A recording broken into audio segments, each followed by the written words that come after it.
Hi friends, ఈరోజు video వచ్చేసి hand cutting అండి. అంటే 20 ఇంచీల 40 ఇంచీల చెస్ట్ బ్లౌజ్కి ఆర్మోల్ రౌండ్ అంటే ఏంటి, ఆర్మ్ లూజ్ అంటే ఏంటి, హ్యాండ్ డౌన్ ఎంత తీసుకోవాలనేది ఈ వీడియోలో క్లియర్గా చూపిస్తున్నాను. ఫస్ట్ నుంచి చివరి దాకా చూస్తేనే మీకు అర్థమవుతుంది. వీడియో కొంచెం చూసి ఊరికే అయితే ఏమీ అర్థమవుదు అనమాట. ఇప్పుడు చూడండి, బ్లౌజ్కి నేను ఇక్కడ చూపిస్తున్నాను కదా, ఇది వచ్చేసి ఈ భుజం మీద నుంచి ఇలా తీసుకునేదాన్ని ఆర్మ్ రౌండ్ అంటారు అనమాట. ఆర్మోల్ రౌండ్, చంక రౌండ్ అంటారు కదా, అదనమాట. చంక లూజ్ వచ్చేసి ఇక్కడ నుంచి ఒక 3 ఇంచెస్ డౌన్ చేసుకుని ఇలా స్ట్రైట్గా చూసుకుంటే కనుక ఈ చంకలో వచ్చే ఈ క్లాత్ ఈ కుట్టు దగ్గరికి ఇలా స్ట్రైట్గా చూసుకుంటే కనుక ఇది చంక లూజ్ అనమాట. దీని ఆధారంగానే మనము ఆర్మ్ రౌండ్ అయితే అంటే హ్యాండ్ డౌన్ అయితే వస్తుందన్నమాట. ఇప్పుడు మీకు ఇక్కడ నుంచి కొలిచి చూపిస్తున్నాను. నా సైజ్ బ్లౌజ్ కాదు, 20 ఇంచీలు అంటే డబల్ మీద 20 ఇంచీలు, చెస్ట్ లూజ్ వచ్చేసి 40 ఇంచీలు ఉంటుందన్నమాట. ఆ బ్లౌజ్ కటింగ్ అయితే ఉంటుంది. వీడియోని స్కిప్ చేయకుండా చూస్తే మీకు అర్థమవుతుంది. హ్యాండ్ కటింగ్ గురించి మీకు ఎలాంటి డౌట్ ఉండకూడదు అంటే వీడియోని క్లియర్గా చూడండి ఫ్రెండ్స్, ఓకేనా? ఇప్పుడు కటింగ్ అయితే చేస్తున్నాను.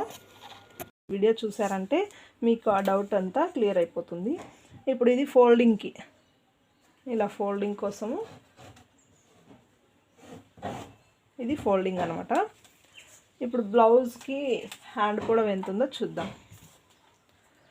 బ్లౌజ్కి హ్యాండ్ పొడవు ఎంత ఉందో చూసి అంతే మార్క్ చేసుకుని ఒక 1/2 ఇంచ్ ఎక్స్ట్రా మార్క్ చేసుకోండి.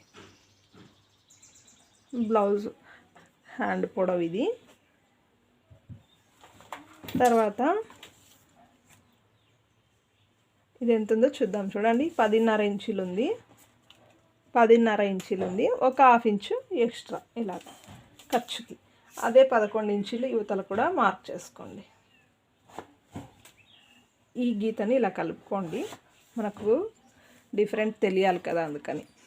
ఇప్పుడు ఇక్కడ డౌన్ ఎంత తీసుకోవాలి, ఎలా తీసుకోవాలి, ఆ డౌన్ ఎలా వస్తుంది అనేది మీకు ఈ వీడియోలో క్లియర్గా ఎక్స్ప్లెయిన్ చేస్తాను. చూడండి, చాలామందికి అయితే ఆర్మోల్ దగ్గర, ఆర్మ్ డౌన్ దగ్గరే చాలా డౌట్స్ అయితే ఉంటాయి.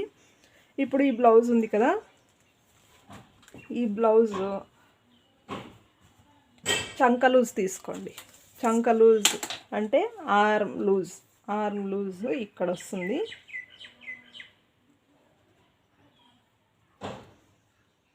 7.30 వస్తుందండి. ఇలా లాగితే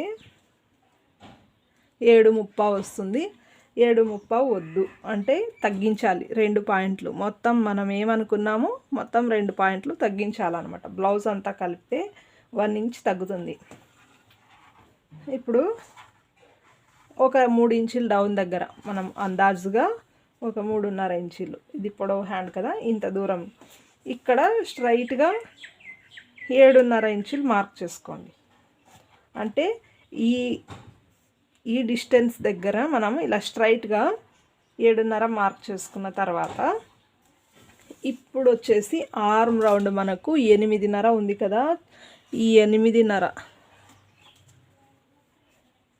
ఇది ఇక్కడ నుంచి ఇది 8.5 ఉంది కదా, ఆ 8.5 ఎలా వస్తుంది, ఆ 8.5 హ్యాండ్లో ఇలా తీసుకున్నామంటే మనకు ఆర్మ్ డౌన్ అక్కడ వచ్చేస్తుంది. చూడండి, ఇలా క్రాస్ చేసామంటే, టేప్ని ఇలా క్రాస్ చేసామంటే కరెక్ట్గా ఇక్కడ 8.5. చూడండి, ఇక్కడ ప్లస్ గుర్తులాగా వచ్చింది కదా, ఇదే అండి ఆర్మ్ డౌన్ ఎలా తీసుకోవాలి, హ్యాండ్ డౌన్ ఎలా తీసుకోవాలనేది ఈ వీడియోతో మీకు క్లియర్గా అర్థమైందని అనుకుంటున్నాను. ఇప్పుడు హ్యాండ్ డౌన్ ఎంత వచ్చిందో చూద్దాం. చూడండి, 3.5 కరెక్ట్గా వచ్చింది. ఇప్పుడు ఈ 3.5ని మనము ఇలా క్లియర్గా మార్క్ చేసాం కదా, ఇప్పుడు హ్యాండ్ మార్కింగ్ ఇలా చేసుకోండి. లేదు మీకు రాలేదు ఇలా మార్క్ చేయడం కరెక్ట్గా అంటే కనుక ఇలా టేపు ఇలా పెట్టేసి ఒక 1/2 ఇంచ్ దూరంలో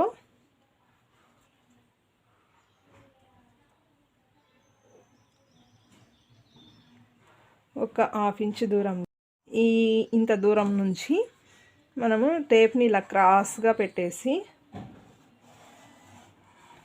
ఇలా గీసిన తర్వాత చూడండి, ఇలాగా గీసిన తర్వాత ఒక హాఫ్ ఇంచ్ పైకి చూడండి, నేను వేసిన మార్కింగ్ ఇలా ఉంది కదా, హాఫ్ ఇంచ్ మాత్రమే ఇలా పైకి మార్క్ చేసుకుంటూ వస్తే అప్పుడు హ్యాండ్ మార్కింగ్ అయిపోతుంది అనమాట. చూసారు కదా, కనీసం మీకు స్టిచ్చింగ్తో అస్సలు టచ్ లేకపోయినా సరే ఈ విధంగా నేర్చుకున్నారంటే మీకు ఈజీగా వచ్చేస్తుంది.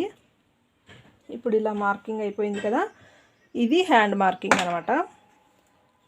ఇప్పుడు ఒకవేళ మీకు ఇప్పుడే కరువు తీయడం చూపించాలి అని అనుకుంటున్నాను. నేనైతే కుట్టిన తర్వాత అంటే ఇక్కడ స్టిచ్చింగ్ చేసుకున్న తర్వాత నేను హ్యాండ్ కరువు తీస్తాను. కాకపోతే మీకోసం నేను ఇప్పుడే మార్క్ చేసి తీసుకుంటున్నాను. చూడండి, కరెక్ట్గా సగంలో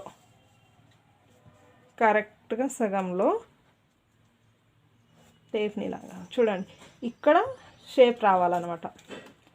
ఇక్కడ వచ్చేసి పెద్ద సైజ్ బ్లౌజ్ కాబట్టి 3/4 ఇంచు తీసుకుంటున్నాను.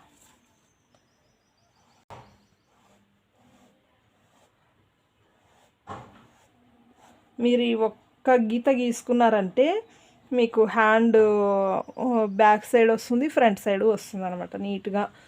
ఇప్పుడు ఇది మీకు హ్యాండ్ బాగా అర్థమైంది అనుకుంటాను. హ్యాండ్ కటింగు చేతుల లూజ్ ఎంతైతే ఉందో చేతుల లూజ్ కూడా కొంచెం తగ్గించుకోండి, ఒక పాయింట్ అంతా, ఎందుకంటే మరీ టైట్ అయిపోకుండా ఉంటుంది. 6 ఇంచీలు వచ్చింది కదా, 6 ఇంచీలని ఒక పాయింట్ తక్కువ 6 ఇంచీలు తీసుకుంటున్నాను.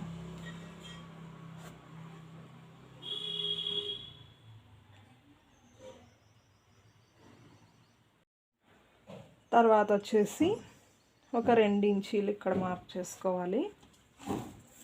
ఇక్కడ 2 ఇంచీలకి తక్కువ ఉంది కదా, ఇక్కడ చిన్న పీస్ జాయింట్ పడుతుంది, చేసుకోవాలంతే. ఇప్పుడు హ్యాండ్ మార్కింగ్ చూసేద్దాం. ఇలా హ్యాండ్ లూజ్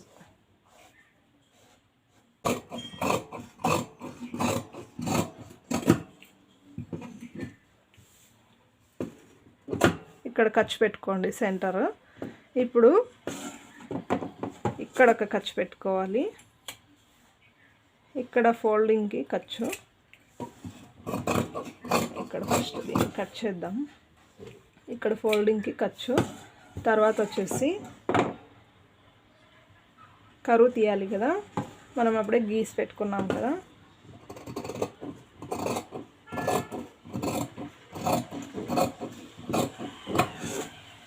చూడండి ఇక్కడ కరెక్ట్గా ఈ ఖర్చు ఎందుకు పెట్టుకోవాలంటే మనము షేప్ తీసామని గుర్తు అనమాట. కుట్టేటప్పుడు ముందు వైపుకి మన చేతులు ముందు వైపుకి వచ్చేటట్టు ఉంటుందన్నమాట.